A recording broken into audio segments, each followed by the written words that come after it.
কি অবস্থা মামারা, রিয়াল মাদ্রিদ ওফ, জাবি বল আলটিমেটলি কিন্তু সাকসেসফুল হচ্ছে ভাই। মানে যার ওপর এতটা প্রেশার ছিল যে কি খেলবে, টিমটাকে কি জায়গায় নিয়ে যাবে, সে কিন্তু মানে একদম টপ নচ পারফরমেন্স দিচ্ছে। লাস্ট ম্যাচটায় দেখেছি সালজবার্গ এগেইনস্টে রিয়াল মাদ্রিদ পুরো ডমিনেট করেছে, সুন্দর ফুটবল খেলেছে। আজকের ম্যাচটা সুন্দর না হলেও কিন্তু রিয়াল মাদ্রিদ 1-0 গোলে জিতে গেছে জুভেন্টাসের এগেইনস্টে অ্যান্ড কোয়ার্টার ফাইনালে পৌঁছে গেছে ভাই ক্লাব ওয়ার্ল্ড কাপের। ইমেন্স ভাই, ইমেন্স। আমার মনে হয় জাবির এই এরাটা এর থেকে বেটার হয়তো স্টার্ট করতে পারতো না জাবি।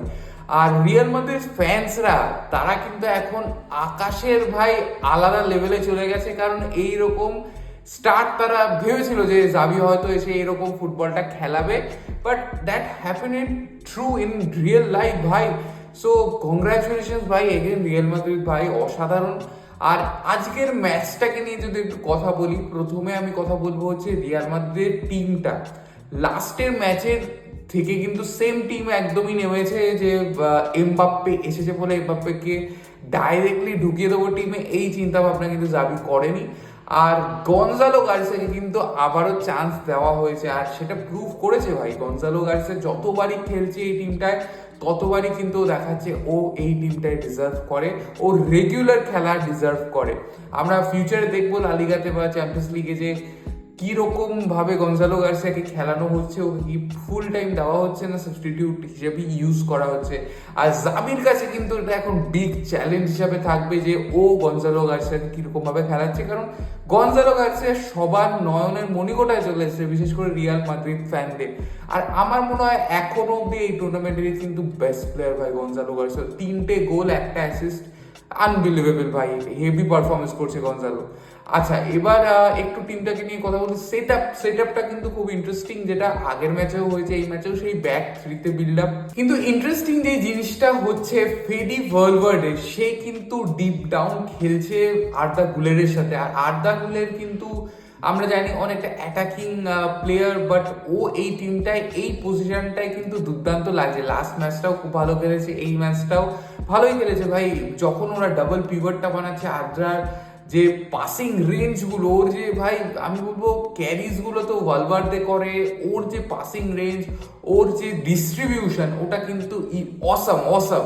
মানে বল যদি হোল্ড করে 2 সেকেন্ড একটু পজ দেখিয়ে একটা সুন্দর পাস করা যায়, এই টিমে কিন্তু ওই রকম ধরনের প্লেয়ার একমাত্র আর্দা গুলে। আর ফেদি ভালভার্দের কথা কি বলবো ভাই, উফ। মানে এই কোনো একটা প্লেয়ার, কোনো একটা বাচ্চা যদি প্রথমবার দেখতে চায় যে মিডফিল্ডাররা কিরকম ভাবে খেলে, একটা প্রপার নাম্বার 8 কিভাবে খেলে, তাকে কিন্তু দেখানো উচিত ফেদি ভালভার্দের এই ম্যাচেসগুলো, তার ভিডিওগুলো। কারণ এই লেভেলের ওয়ার্কলোড একটা প্লেয়ার নিচ্ছে, যে ক্যারিজ করছে, সারা মাঠ জুড়ে দৌড়াচ্ছে, প্রেস করছে, অসাধারণ ভাই। এইরকম লেভেলের এইরকম কোয়ালিটির প্লেয়ার রিয়াল মাদ্রিদ পেয়েছে, রিয়াল মাদ্রিদ লাকি ভাই। ফুটবল খেলাটাকে কতটা ইজি করে ফেডি ভালভার্দে তোমাদের আইডিয়া নেই। মানে একটা কোচ জাভি অলonso প্রেস কনফারেন্সে এসে বলছে ভাই আমার লাইফটা ফেডি ভালভার্দে আরো ইজি করে দেয়। কারণ কি, ওর এই ওয়ার্কলোড ভাই, একজন না 2-3টে প্লেয়ারের ডিস্টেন্স কভার করতে পারে ফেডি। আর ওর যে ক্যারিজগুলো, সেটা নিয়ে কিন্তু অনেক বেশি কথা হয়। আর সেটা কিন্তু ও দেখায় ভাই, যে বল মিডফিল্ড থেকে এনে অথবা ডিফেন্স থেকে এনে সামনে আনা, বিল্ড আপে হেল্প করা, এই কাজগুলো কিন্তু ভালভার্দের অসাধারণ ভাই, ব্রিলিয়েন্ট।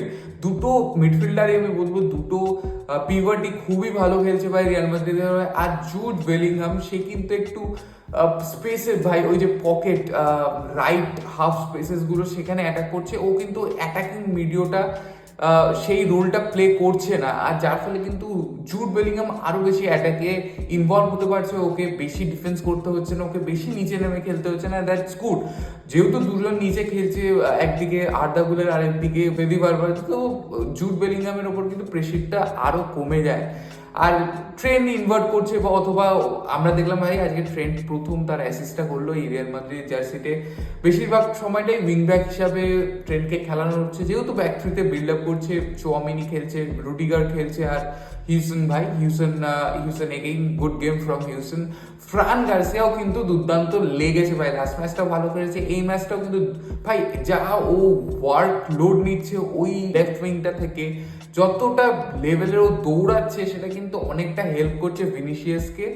ও যখনই ভিনিসিয়াস বল পায় আসছে তখনই কিন্তু ওই যে উইডথটা পিচের সেটা কিন্তু হোল্ড করছে Fran Garcia, and that's good for Real Madrid যে এতটা আপ অ্যান্ড ডাউন করে ফ্রান গার্সিয়া খেলছে। বাট ভিনিসিয়াসের কথা যদি বলি, Vinicius is not up to the mark. এখন অব্দি টুর্নামেন্টে কিন্তু ভিনিসিয়াসের ওই রংটা, ওই চারটা কিন্তু দেখা যায়নি। হ্যাঁ, লাস্ট ম্যাচটা গোল করেছে, বাট এই ম্যাচটা একদমই পোর লেগেছে। যতবারই বোল্ড হোল্ড করেছে, খুব ক্রিয়েটিভ কিছু করতে পারেনি, শর্টস নেয়নি, ড্রিবল খুব একটা বেশি ট্রাই করছে না। আমি জানি না ভিনিসিয়াসের সাথে কি হয়েছে, ফর্মটা ভালো নেই, বাট আশা করবো এখান থেকে রিকভার করবে, বেটার করবে। বাট ভিনিসিয়াসকে কিন্তু একটু বেটার খেলতে হবে। এই টিমটা অনেকটা ডিপেন্ড করে কিন্তু ভিনিসিয়াস, এমবাপ্পে, এইরকম পেসি প্লেয়ারদের রানসের ওপর, এদের কোয়ালিটির ওপর। আমরা জানি লাস্ট বেশ কিছু সিজনে কিন্তু ভিনিসিয়াসের ওপর ভরসা করে এই টিমটা প্রচুর গোল দিয়েছে। আগের বার তো দেখলাম এমবাপ্পের ওপর ভরসা করে কতগুলো জায়গায় বেঁচেছে রিয়াল মাদ্রিদ। তো আমার মনে হয় যে ভিনিসিয়াসের চলাটা, ভিনিসিয়াসের ভালো খেলাটা খুবই ইম্পর্টেন্ট। এমবাপ্পে তো এসেছেই ভাই, এমবাপ্পেকেও দেখতে হবে যে ও কিরকম পারফর্ম করে, বাট ভিনিসিয়াসের ফর্মটা কিন্তু একটু ডাউটের। আর জুভেন্টাসের কথা যদি বলি ভাই, জুভেন্টাস এত জঘন্য খেলে ভাই, উফ, মানে এই জুভেন্টাস যারা ফ্যান আছে তারা বলো ভাই তোমরা কি করে খেলা দেখো, আদেও আছো? মানে এই টিমটার না আমি কিছু আগামাথা কিছু বুঝতে পারছি না। এত জঘন্য একটা টিম পজিশন ওয়াইজ হতে পারে, একটা জঘন্য টিম ট্রানজিশনে হতে পারে, পাসিং ঠিকঠাক হচ্ছে না, বল মানে ক্লুলেস লাগছে ভাই। যখনই জুভেন্টাস অ্যাটাকে এসেছে তখনই মনে হচ্ছে যে ক্লুলেস, ক্রস করো আর স্ট্রাইকারকে দিয়ে হেড মারো, that's the plan for Juventus in the whole match ভাই। আমি এক্সট্রা কিছু আর দেখতে পারিনি। হ্যাঁ, দু একজনের আমি কথা বলবো, যেমন থুরাম ভাই, ও খুবই ভালো লেগেছে। থুরামের স্পেশালি ক্যারিজগুলো আমি বলবো অনেকটা হেল্প করেছে জুভেন্টাসকে। ওরা যেভাবে লো ব্লককে বসে আছে সেখান থেকে ওই ক্যারিজগুলোই একমাত্র বাঁচা মানে এই করতে পারতো ভাই টিমটাকে, যেটা ভালো লেগেছে। ইয়েলদিস খুব ভালো পারফর্ম করেছে ভাই, বাট ওভারঅল টিমের যদি পারফরমেন্স বলো খুবই ভাই ডিপ্রেসিং, খুবই জঘন্য। মানে জুভেন্টাস ডিজার্ভ করে না ভাই। ওদের যে টিম, ওদের যে পারফরমেন্স ছিল এর আগে, সেখান থেকে এই ডাউনগ্রেডটা কিন্তু জানি না আর কি হচ্ছে এই ক্লাবটায়, কি অসুবিধা। কারণ আমরা বেশ কিছু লাস্ট সিজনে দেখেছি যে কোচেস চেঞ্জ হয়েছে। এই বছর ইগর টুরুর এসছে, তার আগে থিওগো মোটা, অ্যালেগ্রি ছিল, একটা স্টেবিলিটি আসছে না ক্লাবটায়। তো ওভারঅল যদি দেখো ক্লাবের অবস্থাটা খারাপ, আর টিমটার পারফরমেন্সেও কিন্তু সেটা দেখা যাচ্ছে। আর রিয়াল মাদ্রিদ আমি বলবো অনেকবার আজকে জুভেন্টাসের গোলের দরজায় নাড়া দিয়েছে, but goalkeeper, oh my god, এই জুভেন্টাসের গোলকিপারটাই একমাত্র পজিটিভ সাইড, একমাত্র পজিটিভ দিক। আজকে অনায়াসে 3-4 গোল খেতেই পারতো ভাই জুভেন্টাস। ও যা সেভ দিয়েছে আজকে, আমার মনে হয় ফেডরিকো ভালভার্ডের পর যে ম্যান অফ দ্য ম্যাচ হওয়াটা ডিজার্ভ করে সেটা হচ্ছে ওই গোলকিপার ভাই জুভেন্টাসের। বাট 1-0 গোলে জিতে গেছে, আরো বেশি গোল হতেই পারতো। আবারও বলছি জুভেন্টাস ইজ সো পুয়ার ভাই। জুভেন্টাসকে নিয়ে বেশি কিছু বলতে চাইছি না। তো কংগ্রাচুলেশনস ভাই Real Madrid for quarter finals.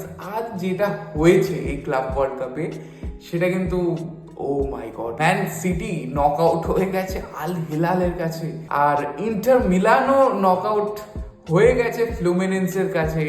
Unbelievable results. মানে তোমরা কি ভাবতে পেরেছিলে যে ফ্লুমিনেন্সের সাথে ওইদিকে আল হিলালের কোয়ার্টার ফাইনাল হবে? Can you imagine it? মানে এটা হচ্ছে ওয়ার্ল্ড কাপ, এটাই হচ্ছে ওয়ার্ল্ড স্টেজ, যেখানে কিন্তু প্লেয়ার্স ম্যাটার করে না, তুমি ইন দ্য পিচ কিরকম খেলছো সেটাই সব থেকে বড় ব্যাপার। তোমার টিমে বড় বড় স্টার্স আছে, তুমি কোটি কোটি টাকা ইনভেস্ট করো টিমের পেছনে, ডাজন্ট ম্যাটার তোমার টিমটা কিরকম পারফর্ম করছে, তোমার প্লেয়ার্সরা কিরকম খেলছে, দ্যাটস দ্য মেন পয়েন্ট। আর সেখানে কিন্তু আমাদের শক করেছে। আর রোনাল্ডো ভাই ঠিক বলেছিল ভাই, সৌদি এখন one of the best league ভাই, টপ 5 লিগের মধ্যে পড়ে, আর সেটাই প্রমাণ করেছে আল হিলাল ম্যান সিটিকে হারিয়ে। অ্যান্ড দ্যাটস ক্রেজি ভাই, ক্রেজি রেজাল্ট। আর এই ব্র্যাকেটটায় যদি দেখো একমাত্র কিন্তু চেলসি ইউরোপিয়ান টিম হিসাবে আছে, আর বাকি সব কটা কিন্তু নন ইউরোপিয়ান টিম। সেক্ষেত্রে ফাইনালে কিন্তু যে কোনো একটা নন ইউরোপিয়ান টিম যেতেই পারে, বলা যায় না। চেলসি একটা ম্যাচ হারলেই কিন্তু যে কোনো একটা টিম, অবশ্যই যারা নন ইউরোপিয়ান তারা কিন্তু ফাইনালে পৌঁছাবেন।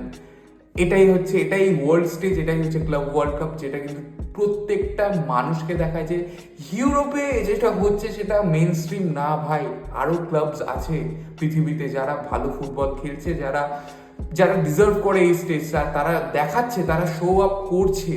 আর এটাই হচ্ছে এই টুর্নামেন্টের কিন্তু সার্থকতা, যে পুরো বিশ্বর কাছে দেখাও যে সারা বিশ্ব থেকে যত ক্লাবস আছে, বেস্ট বেস্ট ক্লাবসগুলো কি লেভেলে পারফর্ম করতে পারে, শুধু ইউরোপিয়ান টিমরাই না যারা ভালো খেলছে বা যাদের ওপর লাইমলাইটটা আছে।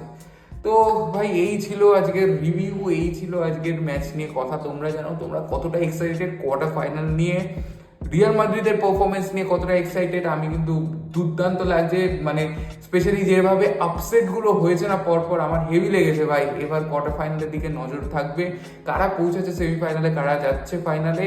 দেখা হচ্ছে পরের ভিডিওতে, টাটা।